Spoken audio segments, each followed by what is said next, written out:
कल तकरीबन रात को 8-10 के करीब आयरलैंड फेसबुक की जो हेडक्वार्टर है वहाँ से कॉल आया।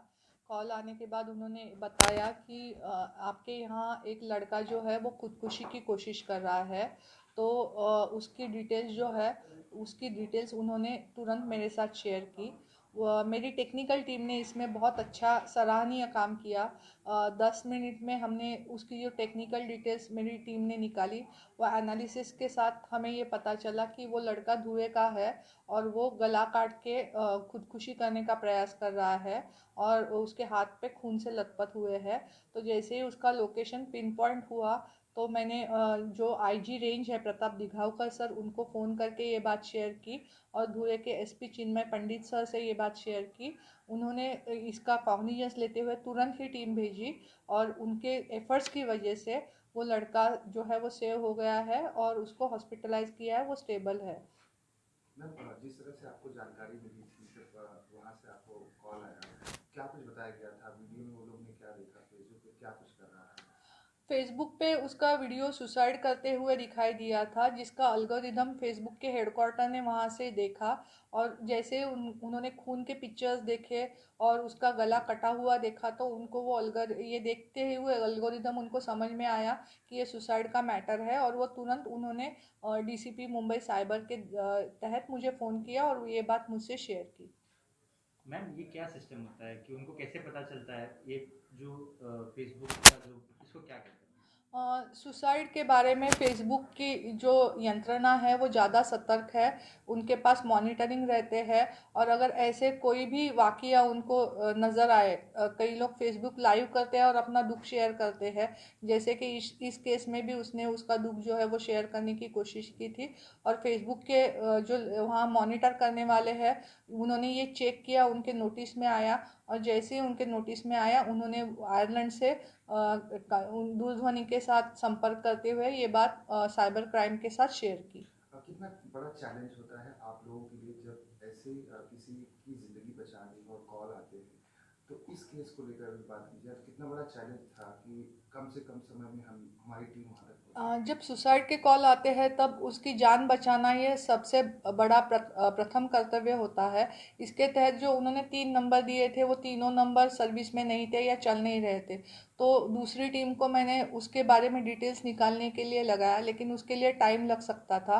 अभी इसका जो टेक्निकल एनालिसिस है वो मेरी टीम ने बहुत जल्दी से करते हुए, मेरे जो अफसर है एपीआई नाड़े, उन्होंने 10 मिनट में इसका टेक्निकल एनालिसिस करते हुए नोटिस जो लोकेशन है वो पिन पॉइंट किया और उन्होंने लोकेशन पिन पॉइंट करने की वजह से मुझे पता चला कि ये धुएं में कहाँ है। जैसे कि इस केस में पता चला कि भोई सोसाइटी में ये रहता है और वहाँ पे ये सुसाइड अटेम्प्ट कर रहा है। तो मैं पिन पॉइंट लोकेशन शेयर कर सकी, जिसकी वजह से इसका नाम और लोकेशन शेयर करने के बाद टीम को वहाँ जाके उसको बचाना उनके लिए ईजी हो गया। मैम, ये पहला इंसिडेंट नहीं है, इसके पहले भी आप लोगों ने किया, तो आपका एक्सपीरियंस क्या है और कितने लोगों की जान अब तक बचाई है? पिछले 4-5 महीनों में साइबर क्राइम ब्रांच के पास ऐसे सुसाइड के तकरीबन 4 केसेस आए हैं। 8 अगस्त को फिर से फेसबुक से ही कॉल आया था। वहाँ पे तो हमें बहुत दिक्कत हुई क्योंकि हमारे पास सिर्फ नाम था उसका। उसके बाद उसका लोकेशन निकालने के बाद पता चला कि वो शेफ था और लॉकडाउन में उसको फाइनेंशियल क्राइसिस हुए थे और वो गले में फांसी डाल के सुसाइड की कोशिश कर रहा था। मेरी टीम ने उनको 4 घंटा काउंसिल किया और मीरा भाईंदर के पुलिस वहाँ पहुँचने के बाद उन्होंने रेस्क्यू करके उसको बचाया और उसके बाद उसको बहुत अच्छे से काउंसलिंग करके गांव भेजा गया। इसके बाद दूसरा वाकया हमारे यहाँ सितंबर में आया।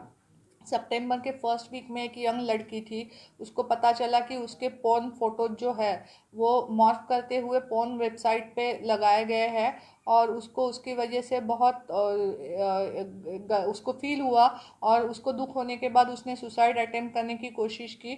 लेकिन उस टाइम उसने फ़ोन करके तुरंत बताया कि मेरे ऐसे ऐसे फ़ोटोज़ है और वो शेयर हुए हैं तो वो डिलीट करो। तो उसको भी बहुत अच्छे से काउंसलिंग करके उसको समझाया और वो उसका सुसाइड अटेम्प्ट जो है वो हमने काउंसलिंग करके और डॉक्टर की मदद से उसको मेडिकल हेल्प दिलवाई और उसके पोर्न साइट पे जो फ़ोटो थे मॉर्फ किए हुए वो भी 2 दिन में निकाल दिए गए। थर्ड वाकया हुआ है सितंबर में ही। 3 सितंबर को अगेन एक लड़की को इंस्टाग्राम में उसका फ़ोन नंबर देके बहुत गलत बातें छपा दी गई थी इंस्टाग्राम में, और उसके जितने भी पहचान के लोग हैं, रिलेटिव्स हैं, उनको ये उनको वो मैसेज जा रहे थे कि ये लड़की का कैरेक्टर अच्छा नहीं है एंड ये एस्कॉर्ट करके काम करती है। उसकी वजह से भी उसको बहुत आहत पहुंची थी, और उसका केस रजिस्टर होने के बाद भी उस लड़के का जो काम है ये चालू था, तो उससे आहत होकर उसने सुसाइड अटेम्प्ट करने की कोशिश की। इसके बारे में उसकी मम्मी ने यहाँ पे कांटेक्ट किया, उसको फिर बुला के उसको भी काउंसलिंग करके उसको सुसाइड के जो कर रही थी उसको बचाया गया। और उस केस में भी 24 आवर्स में हमने आरोपी अरेस्ट किए इंस्टाग्राम की मदद से, और वो लड़का जो है उसका पड़ोसी निकला। एंड ये हमारी 23 अक्टूबर को और एक केस हुई, वो भी इंस्टाग्राम से रिलेटेड है। कोलकाता की एक लड़की जो मुंबई में रहने के लिए आई थी, उसके घर वालों के साथ झगड़ा हो गया, और उसमें इंस्टाग्राम पे लिखा था कि वो सुसाइड करने जा रही है। उसके बाद ये बात हमारे साइबर पुलिस स्टेशन को पता चली, और साइबर पुलिस स्टेशन ने अच्छे से कोऑर्डिनेट करते हुए उसका पता लगाया, और नेहरू नगर पुलिस जो है वो स्पॉट पे पहुंची और उस लड़की को रेस्क्यू किया। तो तकरीबन इसके पहले 4 केसेस साइबर क्राइम ब्रांच ने पिछले 4 महीने में सेव किए हैं। मैम, मुंबई साइबर सेल लगातार लोगों से अपील करती रहती है, अवेयरनेस प्रोग्राम भी चलाती है।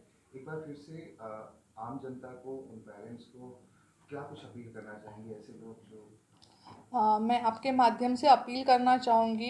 एक तो अगर ऐसे कोई कोशिश कर रहा है और आपको इंस्टा या फेसबुक या किसी भी सोशल मीडिया माध्यम पे पता चला, तो दोस्तों को और परिवार वालों की भी जिम्मेदारी है कि तुरंत उससे बात करें और उसको ऐसा करने से रोके, और ये जो बात है वो अपने नज़दीकी पुलिस स्टेशन और साइबर क्राइम ब्रांच को बताए, ताकि वो भी टेक्निकल हेल्प करके उस तक पहुंच सकती है। अभी ये जो अलगोरिदम फेसबुक ने यूज़ किया, वो अलगोरिदम सेम हम भी यूज़ कर सकते हैं। अगर उसके ग्रुप में है, उसके इंस्टाग्राम ग्रुप में है, उसके फेसबुक में है, तो अगर हमें तुरंत पता चलना चाहिए कि ऐसा कोई व्यक्ति कर रहा है, और एक नागरिक के नाते हमारा प्रथम कर्तव्य है कि हम उसकी जान बचाएं।